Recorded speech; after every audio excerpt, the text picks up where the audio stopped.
Waktu saya ngomong begitu, geger. Ngawur banget masuk Amerika. Amerika kan yang bikin, bukan Amerika yang bikin. Bikinnya adalah non-state actors, salah satunya Bill Gates.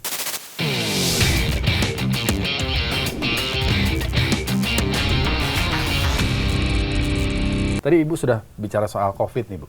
Nah, kita sekarang masuk ke COVID. Ini soal COVID juga menarik nih. Lagi rame juga nih kemarin, Bu, yang soal Epstein Files. Nah, itu juga disebutin ada keterlibatan Bill Gates di dalam merekayasa gitu, Bu. Menurut tanggapan Ibu gimana? Sebetulnya saya sudah sering sekali bicara di video saya di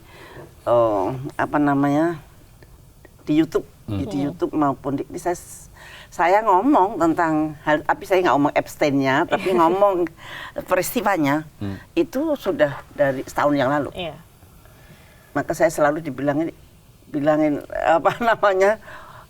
konspirasi ya sudah nggak apa-apa, tapi saya harus menyampaikan apa yang saya tahu. Nah itu pandemi itu memang dibuat. COVID itu bukan pandemi yang asli. Dan korban yang utama adalah Cina dan Amerika. Waktu saya ngomong begitu, geger. Ngawur banget masuk Amerika. Amerika kan yang bikin, bukan Amerika yang bikin. Bikinnya adalah non-state actors, salah satunya Bill Gates. Non-state actors ya. Kemudian sekarang baru ketahuan tapi kalau dulu saya pernah tahun 2020 saya bilang, awas, jangan mau diberi vaksin yang dibuat oleh Bill Gates. Kemarin kan ada yang TBC itu waktu itu ada. Gimana tuh? Nah itu waktu itu belum ada, semua pada kaget saya ngomong begitu. Wah ramai banget. Ada ini, akhirnya saya dibilang, wah ini ibu konspirasi katanya. Ya udahlah, terserahlah, pokoknya saya sudah menyampaikan. Dan sekarang ternyata benar, kayak vaksin mRNA yang dari Pfizer ya. Ini saya bukan kata saya, tapi saya melihat laporan-laporan dari Amerika, melihat tulisan-tulisan dari Amerika bahwa setelah penyuntikan COVID ini suatu kejadian sudden death pada anak-anak muda meningkat. Kematian mendadak pada anak-anak muda meningkat. Terus kemudian kanker meningkat pesat sekali. Dan ada penelitian bahwa ternyata suntikan mRNA vaksin COVID-19 itu ternyata spike proteinnya bertahan di dalam tubuh kita sampai bertahun-tahun, sampai 3,5 tahun terakhir, data terakhir 3,5 tahun. Dulu Pfizer mengatakan kemungkinan hanya seminggu 2 minggu di dalam tubuh. Ternyata penelitian yang terakhir itu sampai 3,5 tahun masih menetap. Nah itu sangat merusak. Itu bagian virus yang dipakai sebagai antigen dimasukkan dalam tubuh kita, sehingga tubuh kita membuat antibodi untuk menetralisir itu. Kalau kemudian tubuh ini mencetak terus, nah lama-lama antibodi kita akan capek. Capek, akhirnya nggak keceput gitu, nggak ke ini semua. Jadi pertanyaan gini, Bu, buat orang-orang yang kemarin COVID kemudian sudah vaksin, gimana dong, Bu?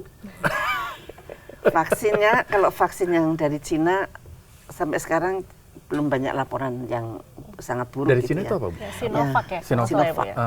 Kalau yang jelas dicabut itu AstraZeneca.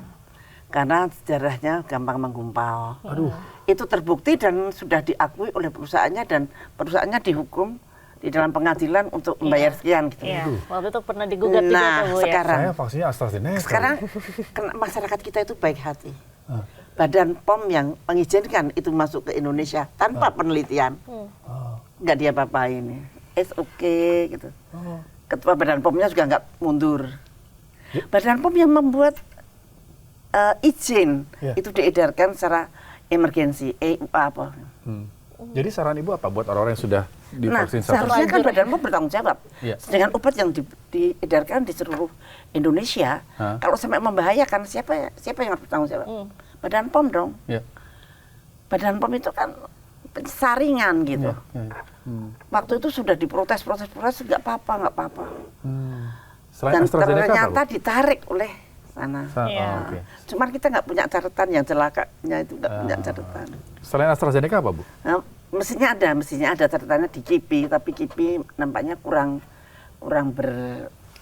berperan di dalam. Ada sih Bu, waktu itu saya pernah nemuin kasus setelah suntik 1 minggu atau 2 minggu setelah suntik itu wafat orangnya, kata.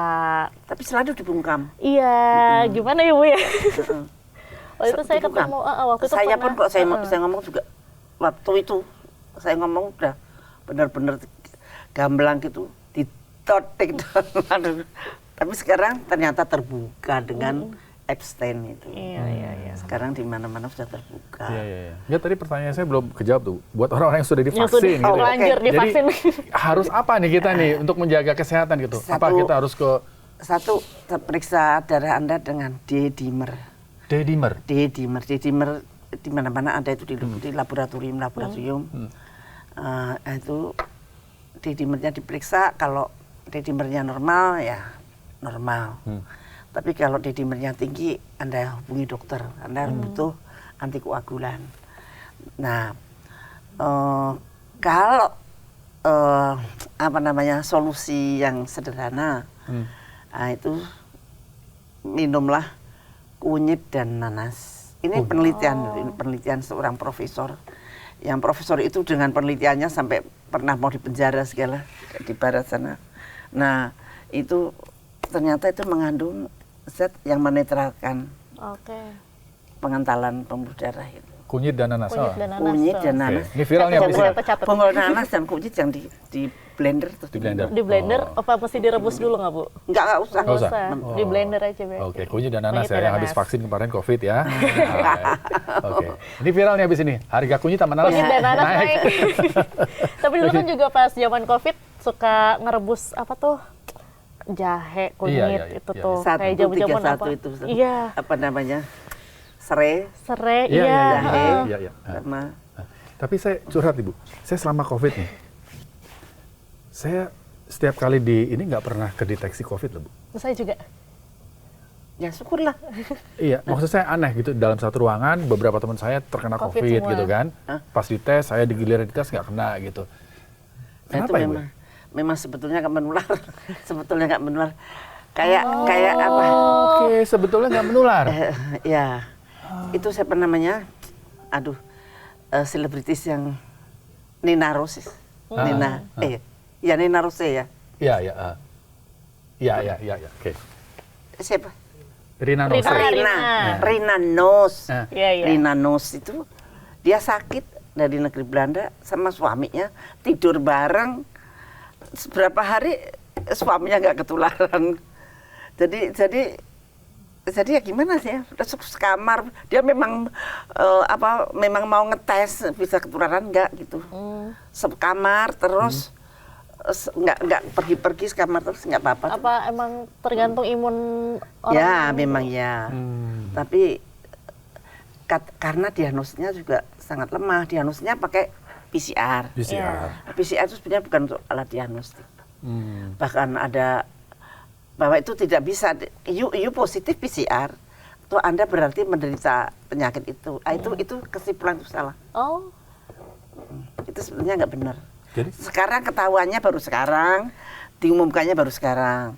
Kalau dulu ada itu yang namanya OTG, orang tanpa gejala. Sebetulnya yang namanya sakit itu harus dengan gejala. Kalau tanpa gejala Anda nggak sakit. Oh, rancu dong istilah ini Bu. Wah. Rancu dong. Lah, iya. OTG, orang tanpa gejala. Itu waktu itu dianggap sakit. Iya. Kok dikeruyuk-keruyuk di Wisma Atlet itu. Oh. Saya tuh sempat Itu kepikiran stres loh ya saya- di Wisma Atlet. Iya, saya tuh kepikiran jangan-jangan saya OTG juga tanpa gejala gitu kan. Berapa kali di ini nggak kena, padahal satu ruangan Hebat banget. kena gitu kan. Waduh, bukan hebat sih, bersyukur Bu. Tapi bicara lagi soal organisasi-organisasi global Bu ya. WHO, Ibu ini kan termasuk Menteri Kesehatan yang kalau saya bilang itu beda sama yang lain. Menentang WHO-nya itu kencang banget. Termasuk flu burung Bu. Ya. Bisa ceritakan Bu, kenapa waktu itu Ibu berani menentang flu burung untuk virus Ya, itu? saya melihat ketidakadilan WHO. Sekarang ini juga tidak adil banget. Tapi menterinya malah beginian sama WHO semua, saya sama WHO. Kalau saya pada prinsipnya semua kebijakan global itu kita harus menganalisa, harus mengkaji kembali apakah cocok dengan kita apa tidak, apa maksudnya dia, apa untungnya kalau saya ikut kebijakan ini, apa ruginya, itu harus dipertimbangkan oleh para elit, terutama para menteri-menteri. Bukan kalau ini kebijakan global tuh ikut, kebijakan global ikut. Seharusnya orang seperti Pak Purbaya itu. Pak Purbaya kan tidak otomatis ngikut kebijakan global. Dia modifikasi lah, dia inilah. Nah itu sebetulnya bisa untuk contoh itu Pak Purbaya itu. Nah dulu saya juga sendirian begitu ketika saya melihat WHO tidak adil. Kenapa tidak adilnya? Nah, kenapa Bu? Jadi gini,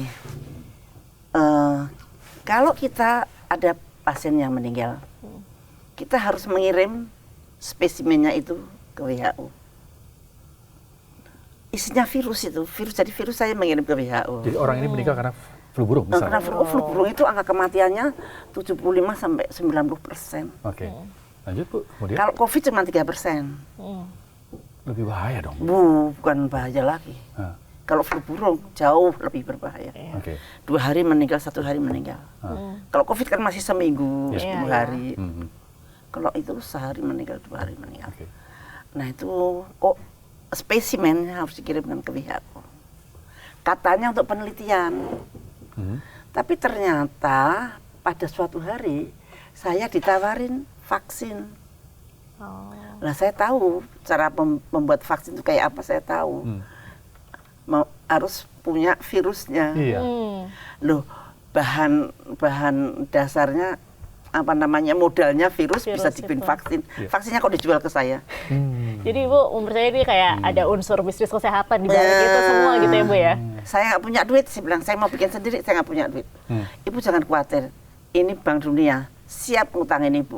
Udah ngutangin ya. Jadi itu tujuannya adalah memang supaya kita semakin tergantung dengan mereka. Pandemik dibuat itu selalu untuk keuntungan mereka. Jadi yang mesti disadari oleh para elit. Tapi kadang-kadang malah elit ikut bermain di sini, malah ikut untung. Nah itu. Oke. Jadi waktu kasus flu burung itu virusnya sudah sempat dikirim ke saya kirim WHO. berkali-kali, saya kirim, tapi setelah saya disuruh beli vaksin, oh no way, saya stop. Bikin sendiri? Saya stop, saya nggak mau ngasih. Pada waktu saya nggak mau ngasih itulah saya memberontak terhadap WHO. Seluruh dunia geger karena takut banget, karena virus H5N1 yang high patogenik dari Indonesia, strain Indonesia itu yang terganas di dunia. Tapi kemudian akhirnya bisa memproduksi sendiri Bu vaksinnya? Enggak, kita nggak boleh memproduksi. Akan aneh. Kenapa nggak boleh Bu? Nggak ada alasan, pokoknya nggak boleh. Kamu bolehnya kalau mau memproduksi seasonal flu vaksin aja, nggak boleh vaksin flu burung. Lah saya itu ngalami sendiri. Loh, yang nggak boleh siapa Bu? Dirjen WHO. Oke. Kok lucu toh? Ini kamu saya kasih duit untuk seasonal flu, tapi jangan membuat vaksin flu burung. Padahal kemampuan kita bisa untuk membuat itu. Oke. Nah itu saya saya nggak mau. Saya nggak mau ngirim lagi ke sana. Geger itu, mereka takut banget. Nah, jadi saya karena mereka geger, saya jadi melihat map bahwa ini vaksin saya, virus saya kirim ke WHO. Maka WHO ini mengirim ke Big Pharma untuk bikin vaksin. Tapi juga ngirim ke laboratorium untuk diganaskan. Supaya kita kena lagi, supaya jadi pandemik ya gitu. Nah, jadi satu dibuat vaksin, satu dibuat virus yang lebih ganas. Nah ini ini harus saya stop.